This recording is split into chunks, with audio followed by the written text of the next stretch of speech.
I ended up getting my book officially and bringing it home from my classroom.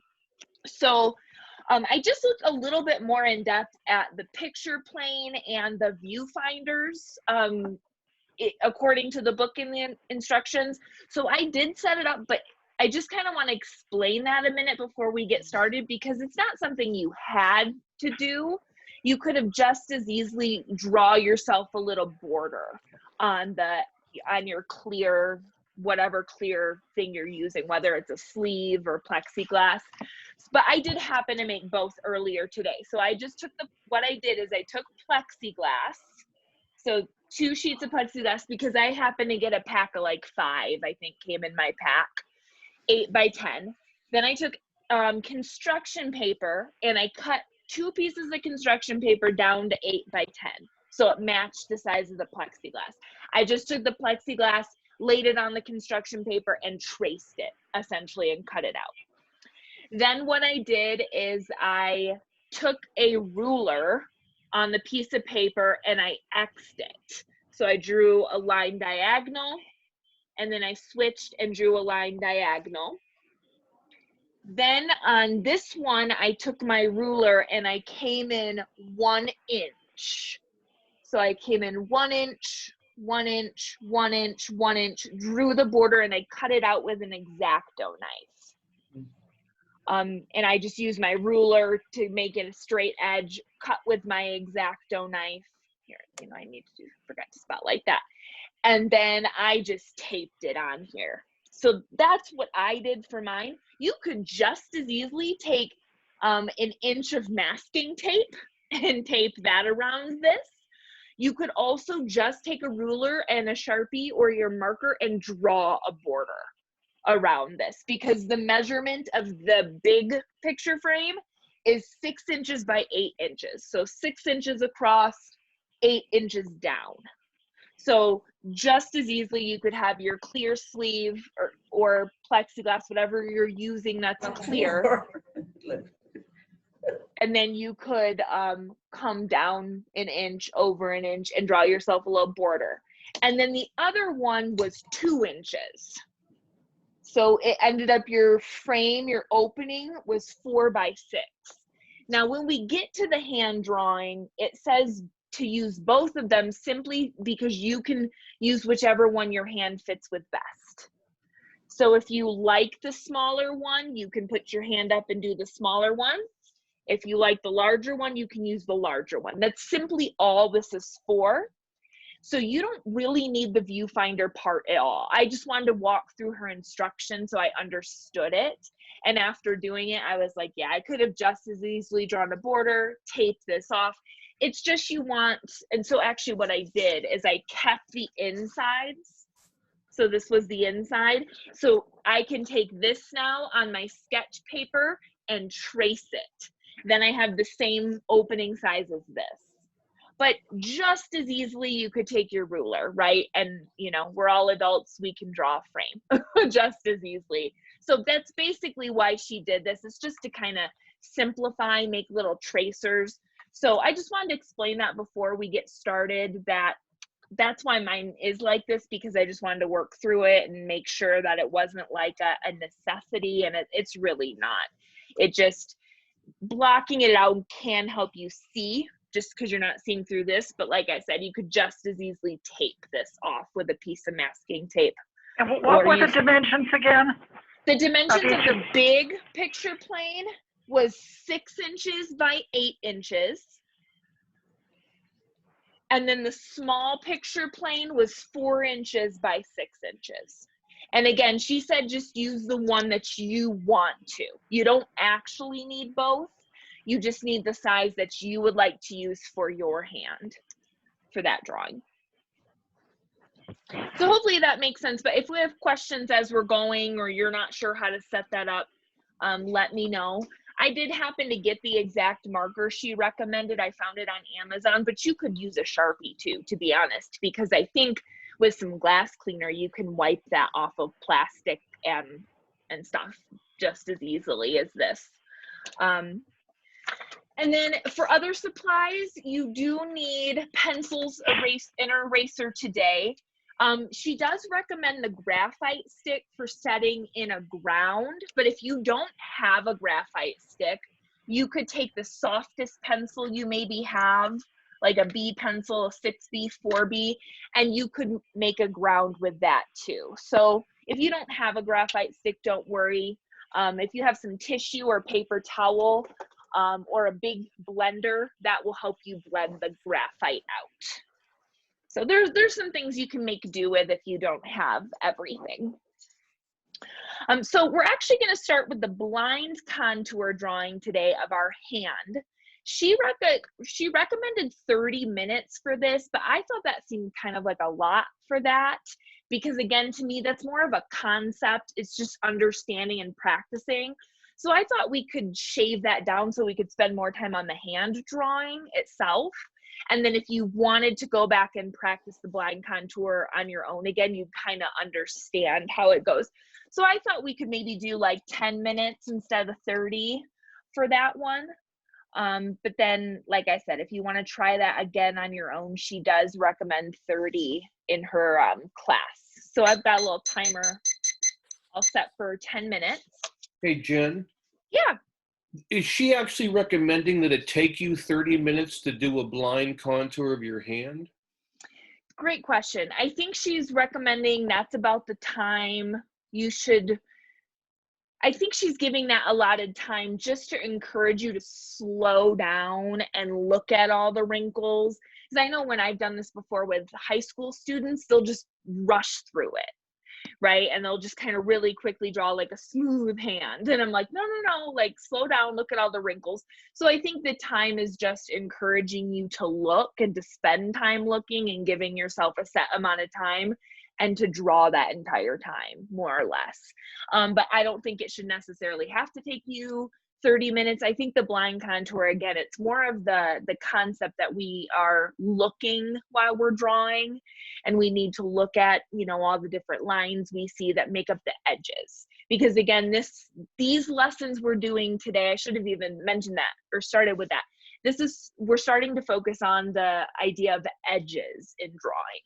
So by looking at the contour, again, just the outline, and if we pay attention to all these little wrinkles, especially that's why the inside of your hand is nice. And if you kind of, you know, crinkle it a little bit, so you try to see as many wrinkles as you can. I've already got graphite all over my fingers. That just happens.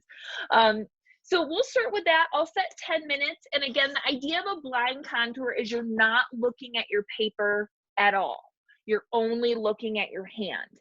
You can do a modified blind or a semi-blind later where you do like little checks and check and see how it's going. But for the start, you'll want to go totally blind. So just get your paper ready, whatever surface you're working on. And you don't need to use fancy paper for this. I mean, you could even use a sheet of printer paper if you wanted, whatever you happen to have. And then whatever pencil you want to use, you could use like an HB Classic #2 pencil, or sometimes it's nice to use a B pencil. So it's a little bit, you know, softer graphite. Sharpen my pencil. So whatever you want to use, and I'll go ahead and flip my camera. I know we'll all be drawing our own anyway, but then that way you can kind of see a little bit. So there's my paper. Scooch these. So again, the purpose, the outcome of this drawing is not important. It's the whole practice of doing this. So I just like to turn my body away from my paper, you know, make sure I've got enough room. I usually kind of try to start maybe about in the middle. Take your hand, and you're going to just kind of pick a position for your hand. Again, you could sort of crinkle your fingers if you want. I think it's better than just having it out flat, personally. Just again, because we're trying to look at all these edges and get comfortable with things coming toward us, things going back, highlight, shadows. Even though we're not focusing on that stuff right now, we're focusing on edges. By moving our hand in a different position, it'll just, you know, kind of give us that challenge for when we're starting to see. So I usually just pick any old starting point. Could, you know, start on the edge here, or maybe you want to start with a finger. But basically what you want to do is just trace your finger and all of its edges with your eye. So imagine you could, you know, draw with your eye and you're just sort of tracing as you're looking. And then simultaneously with your other hand, you'll be like recording that information essentially. So while it doesn't even, it might not look at all like a hand, you're recording all those edges. So it's the whole hand-eye coordination as we're training and looking to see. So I'll set the timer for 10 minutes.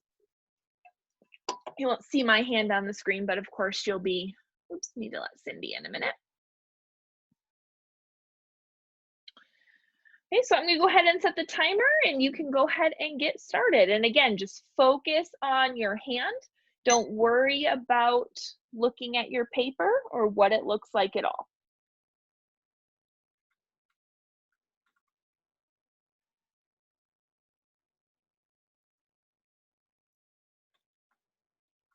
So I'm just following the edges of my finger, thumb with my eye. You can lift up your pencil if you need to. And again, you generally want to go fairly slow. This isn't, you're not rushing here. You're trying to slow down and see the edges. You see, you don't have to worry about any shading, just the edges.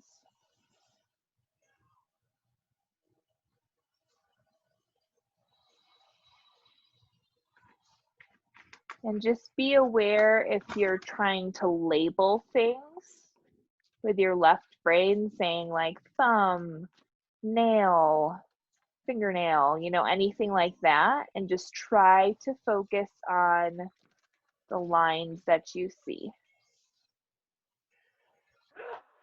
And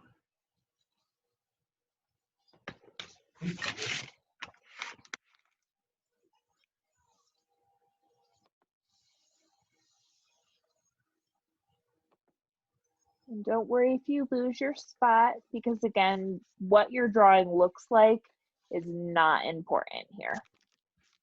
What's important is slowing down, studying the edges.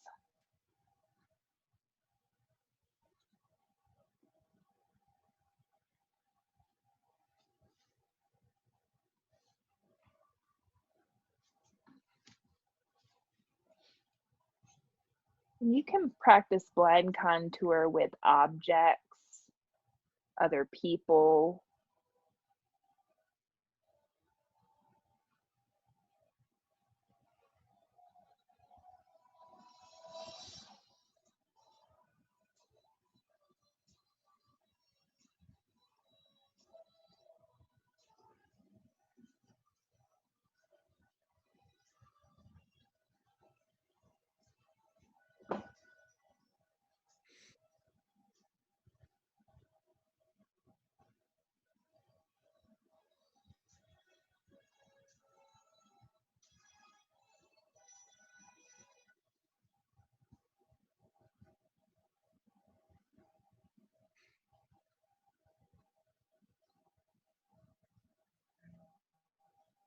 Forgot to mention too, if you remember back to the Betty Edwards video, she talks about keeping very still as you're drawing too.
We're about halfway there. We've got about 5 more minutes. And it's okay if you don't get your whole hand drawn. Just take your time.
You've got about 30 seconds left. And if you're feeling like you're finished, I mean, you could go ahead and stop. I feel like I've pretty well finished with mine. Yeah, personally, I think 30 minutes is a long time.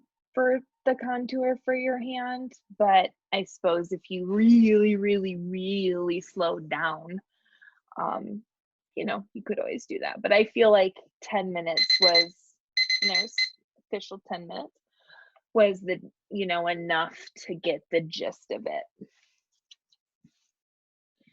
So, again, the blind contours, obviously, as you can see, I mean, there's information here that could maybe, you know, guide you to guess it's a hand of sorts. But, you know, again, it's just kind of interesting looking at all your lines and the way you make marks and, you know, the lightness and darkness. And so it could be interesting. It could be interesting to repeat this too and just kind of see, you know, the progression of these blind contours. So the next portion is the viewfinder drawing of your hand. So this usually doesn't take a super long time. I mean, there's no need to set a timer or anything, but she did say it takes about 5-ish minutes or so. So again, you just need something clear or see-through. So we kind of talked about how a sheet protector could work, or, you know, anything that is sort of transparent. I mean, honestly, even tracing paper could potentially work. So hopefully everybody was able to find something. If you weren't able to find something to use too, you can always kind of watch this process and then try it again on your own. So again, I'm just using plexiglass. I did cut out these little viewfinders to tape them on. Again, this is a 2-inch border on this small one, making it a 4x6 opening. And then the large one has a 6x8 opening with 1-inch border on the 8x10 plexiglass. So as far as which one to use, or again, you know, depending if you set up, if you have to or not, she just says use the one that you feel like fits your hand the best. So basically what you're going to do is position your hand underneath. And so, you know, if you have to rest your hand down, or, you know, do kind of the best you can, depending on what material you have. And the whole idea is you don't want it to be flat on here. We want to see some depth, because we're working on creating depth and working with highlights and shadows in the drawing. So positioning your hand sort of any way you want. You know, a couple people did, like, we're holding an object. So if you want to hold an object, you could do that. This is into quadrants, essentially, so we can use this as a grid so that when we draw on our paper, we can sort of match things in the quadrants. So again, it's just whatever size you think looks best. So whatever one you want to do. I think I'm actually going to use the smaller one just so it doesn't take as long, perhaps, but I don't know, I kind of like the smaller composition.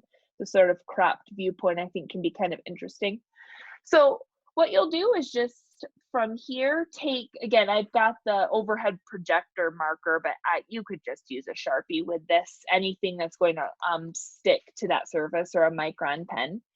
But what you'll do is you'll go ahead and just position your hand any way you want, and then you're going to, again, she recommends you close one eye and stay still, because you don't want to necessarily change up your viewpoint on this. You want to kind of capture it as you see it. Then what you'll do is with the marker, you will actually trace your hand on the clear surface. So you're seeing through and drawing. And it's okay if they're kind of thick, bold outlines.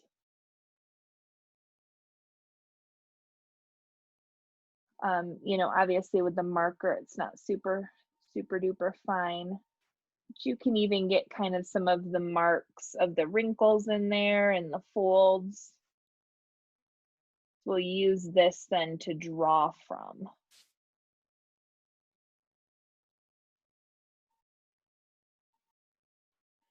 Again, closing one eye and Staying still can be very helpful.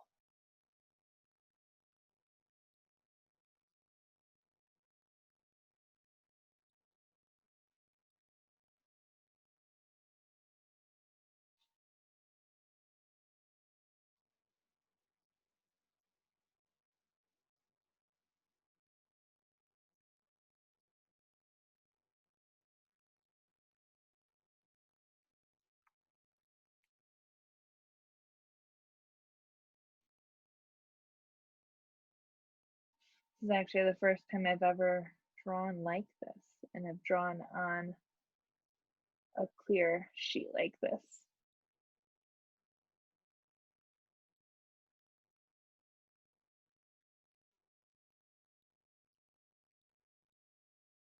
Now you could potentially draw some of the shadows that you see as they kind of turn into shapes, if that's helpful.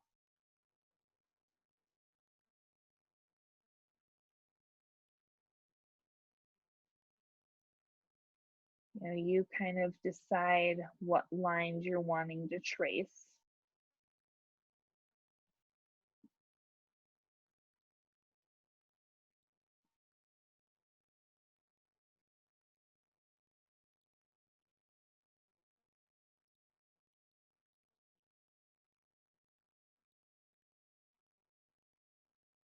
Again, having the one eye closed helps you see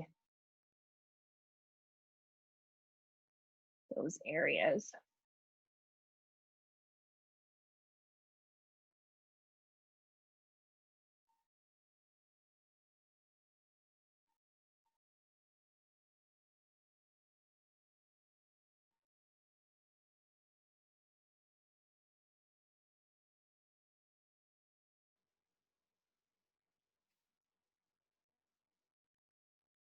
You know, you wouldn't necessarily have to draw every line and wrinkle. I feel like drawing the main prominent ones is good.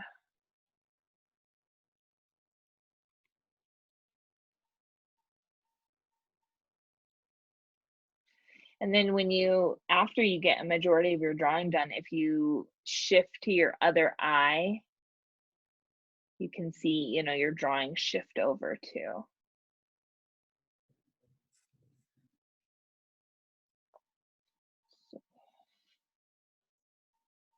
That's pretty close.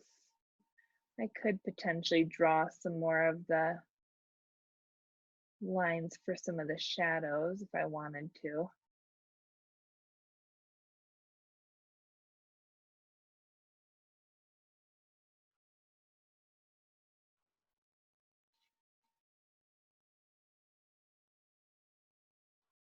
A little bit more. I say if you make a mistake too, just draw the line right over top of it, or you could use a damp paper towel to wipe it off too. I think that works.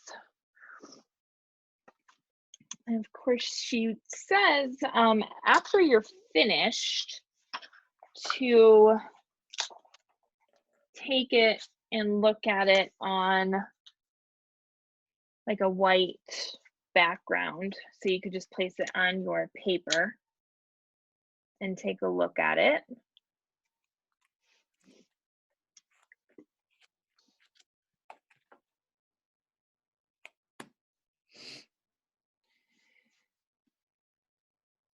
Of course, I missed a little line right here. So for this next part, the actual hand drawing, she says it could take about an hour, but certainly, you know, some people need longer, some people work quicker. So, you know, my thought process was we can kind of work on it for the remainder of class and kind of share them with each other at the end. And then if you feel like you need more time on it, you should be far enough along that it, you know, is easy enough to figure out how to finish it too on your own. But for this next part, I'm actually going to play her video again and let her kind of explain the drawing portion from her words again. So I'm going to share my screen. Go. Let's see, make it big.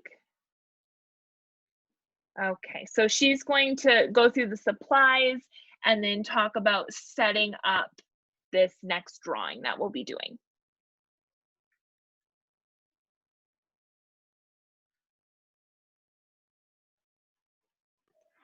No sound. No sound? No sound. Okay, let me see here.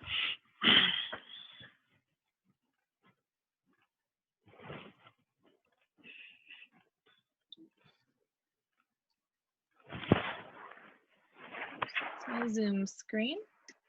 It's not what I want. Where'd you go? Not that. Hold on. I think I lost her. Where'd you go, Betty?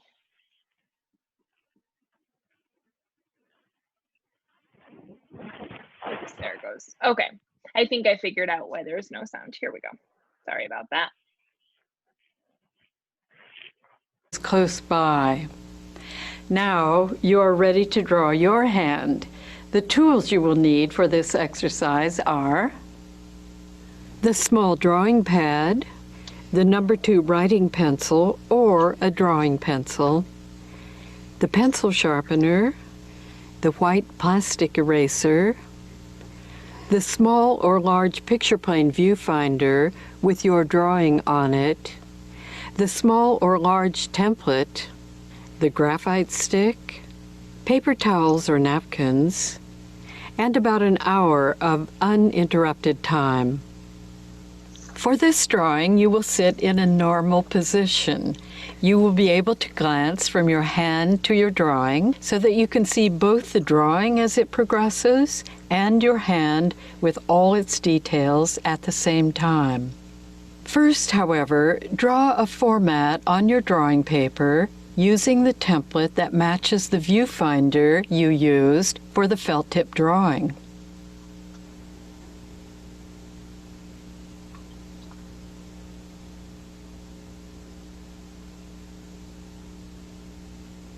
Next, tone your paper with your graphite stick like this. Wear down one of the sharp edges of your graphite to prevent streaking. Lightly rub the rounded edge of the graphite stick on the paper.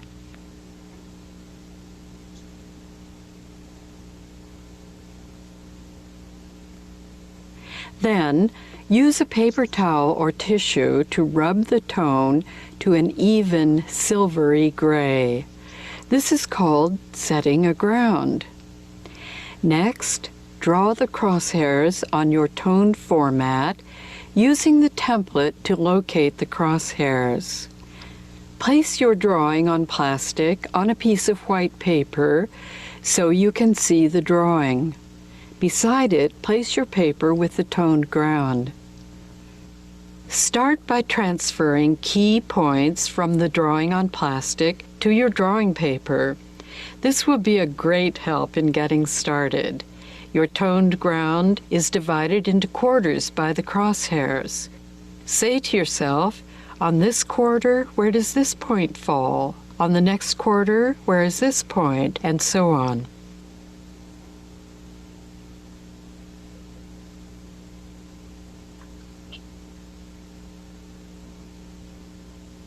Next, you're going to copy the drawing on your plastic picture plane onto your drawing paper. Recall our definition of drawing: copying what is seen flattened on the picture plane. Go from edge to adjacent edge, using the drawing on plastic as a guide, as well as the transferred points. An important point: you can estimate the angle of any edge by comparing it to the crosshairs. Check these angles in the drawing on plastic that you did earlier. Look also at the shapes of the spaces around the hand. This rough copy will give you a good start in the drawing, allowing you to focus on the complex details in your hand. Next, reposition your posing hand and, closing one eye, focus on a point on some edge in your hand. Any edge will do to make a start. Gaze at this point in preparation to draw. This will start the mental shift to R mode and help quiet any mutterings from L mode. Try to see these relationships of the edges by imagining a picture plane hovering over your hand with its helpful crosshairs and the edge of the format to guide you. Just as you did in your drawing of the wrinkles in your hand, try to perceive and record all of the slight undulations of each edge. Use your eraser whenever needed, even to make tiny adjustments in the line. If you see spaces between the fingers, use that information as well. How wide is that space compared to the width of that shape? You might want to erase all the spaces around the hand and fingers. This helps to pop the hand into focus as a 3D shape. Remember, we are not naming things like fingernails, fingers, thumb, and palm. They are all just edges, spaces, shapes, and relationships. Be sure also to keep one eye closed at least a good portion of the time. Your hand is quite close to your eyes, and the binocular disparity can confuse you with two images. When you come to parts that impose their names on you, fingernails for example, try to escape the words. One good strategy is to focus on the shapes of the flesh around the fingernails. These shapes share edges with the fingernails. Therefore, if you draw the shapes around the nails, you will have also drawn the edges of the fingernails, but you'll get both right. In fact, if mental conflict sets in over any part of the drawing, move to the next adjacent space or shape, remembering the shared edge concept. Then later return with new eyes to the part that seemed difficult. See that streak of light there on the thumb? Erase that shape. See that cast shadow under the thumb? Darken in that shape with your pencil. Finally, when the drawing begins to become intensely interesting, like a complicated and beautiful jigsaw puzzle gradually taking shape under your pencil, you will be really drawing.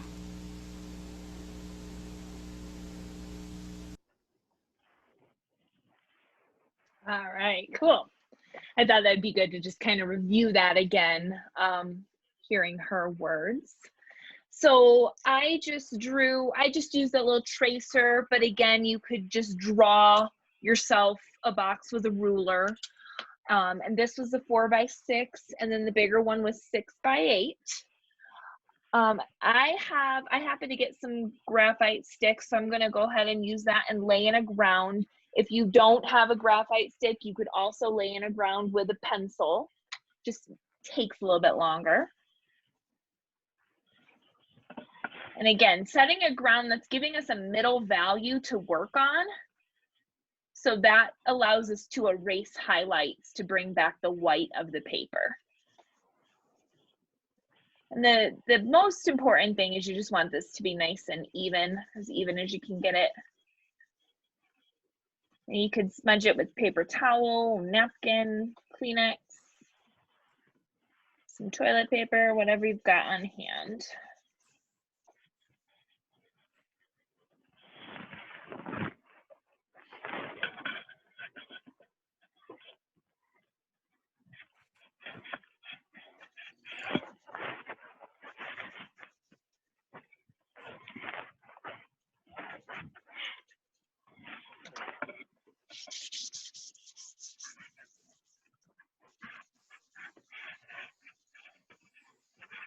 And ended up a little streaky, but that's okay.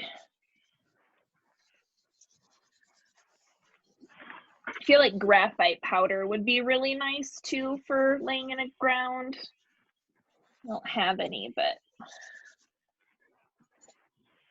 less streaks. I did even rub my pen or my stick down, but that's all right.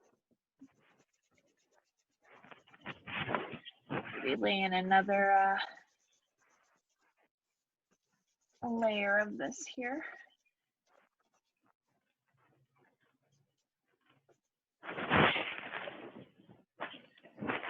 So I actually never really laid grounds too much with graphite. It was always something I did with charcoal, but I do really like it.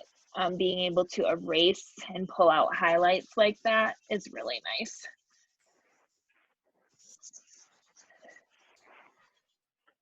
Let's get as smooth as possible, and you know, some of those streaks can sometimes be covered up with your drawing too, or with the erasing of the background.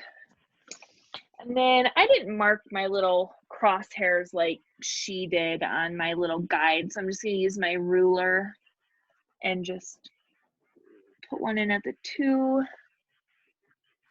and at the 3, and just use the ruler to draw those in.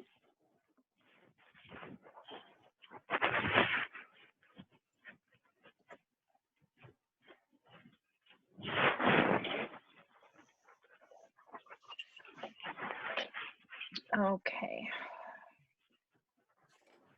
Cleaning up my edges a little bit. I mean, you could easily like tape them off too, but and I'm always like so messy with graphite too. Some people can be so clean with it, but I just always end up being a little bit messy. But you can always take like a sheet of printer paper and kind of lay it in an area you're not drawing. Doesn't help that I have my graphite stick all over too, but that's okay. Let me.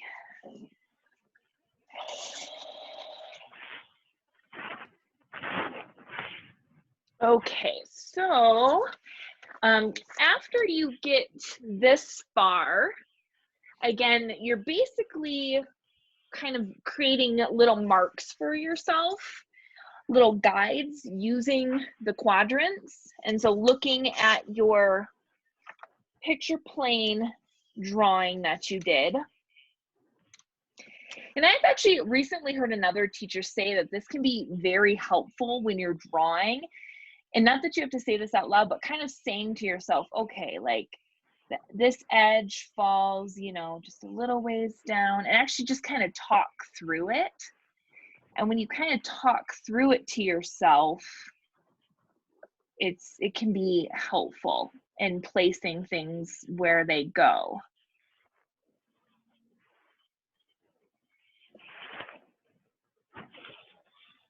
So you can just kind of go around and start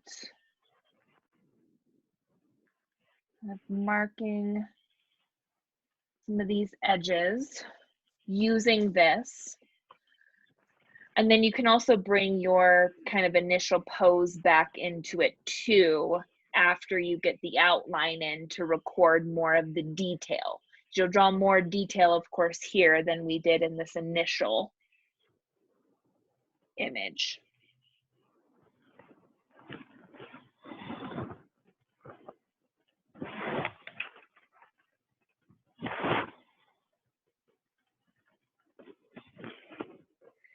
And you know, this part can take you as long as it needs to. Don't feel like you need to rush.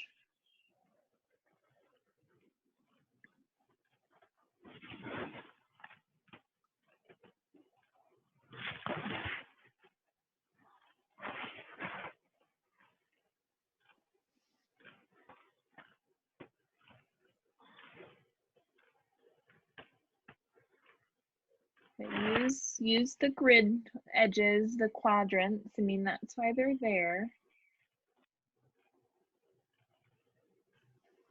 Again, if you erase with that ground, it's like you can sort of blend it back just a bit.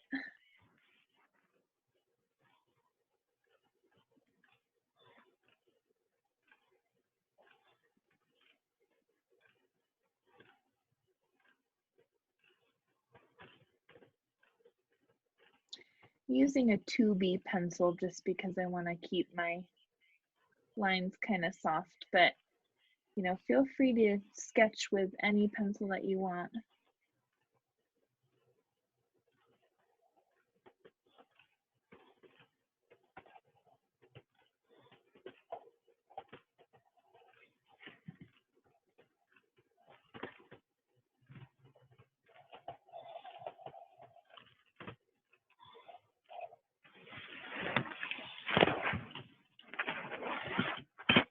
I was thinking it would be cool to try a painting like this as well.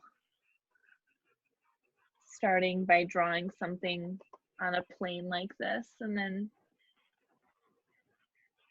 turning that into a painting from a drawing.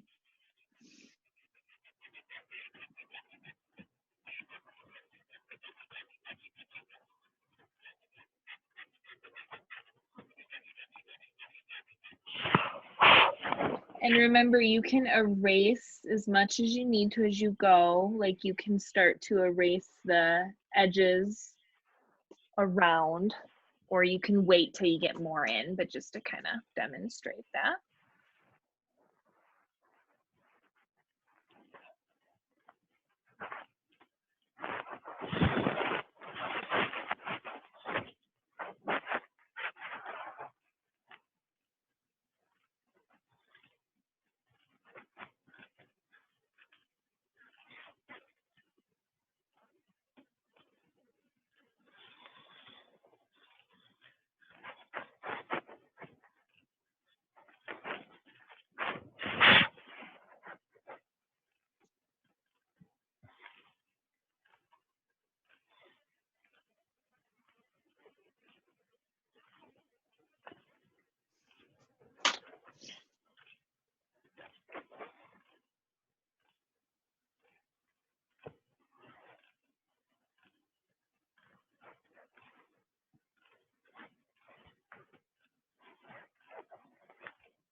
And again, you know, keep checking your quadrants and where things are falling.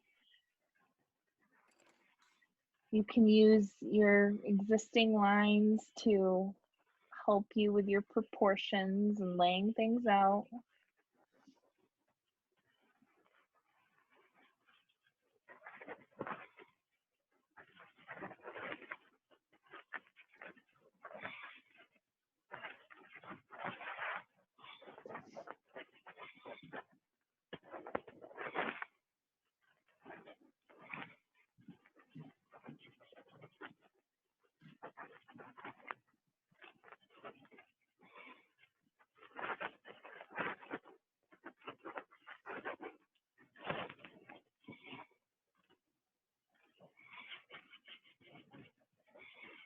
basically what you're sort of starting with is that contour drawing, because you're focusing on just the edges and the lines.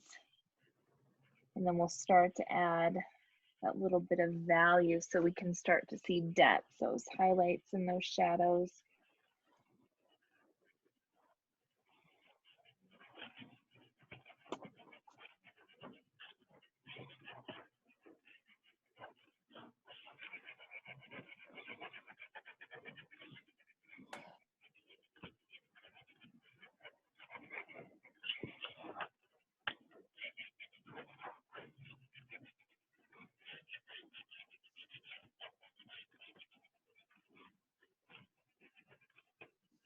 Or even just lightly, because I drew them in my initial sketch, some of my little shadows, just sort of penciling those in.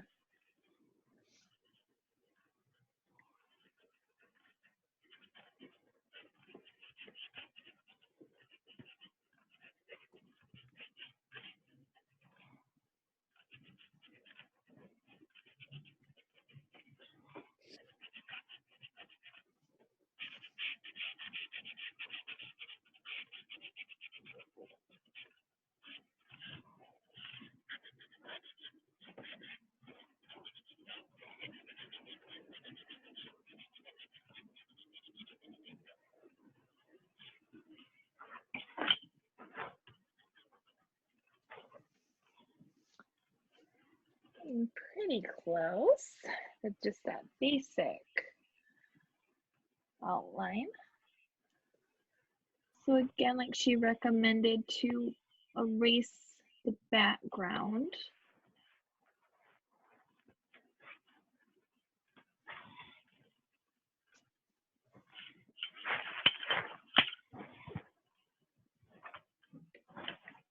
Start to see those edges before we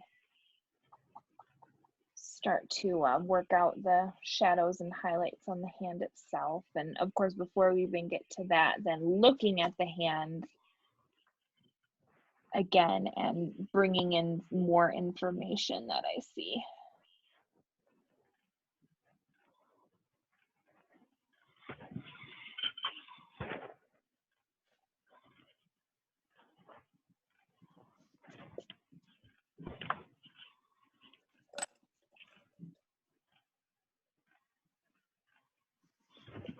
You know, we're pretty close on time here, so I just would love to get this part erased and kind of check in and see how everyone did. And then my thought process is these can be wrapped up and we can start class by sharing these, because I think these are definitely worthwhile to take a look at when they're finished, because they're kind of like the first, you know, real drawing you're doing with the lessons.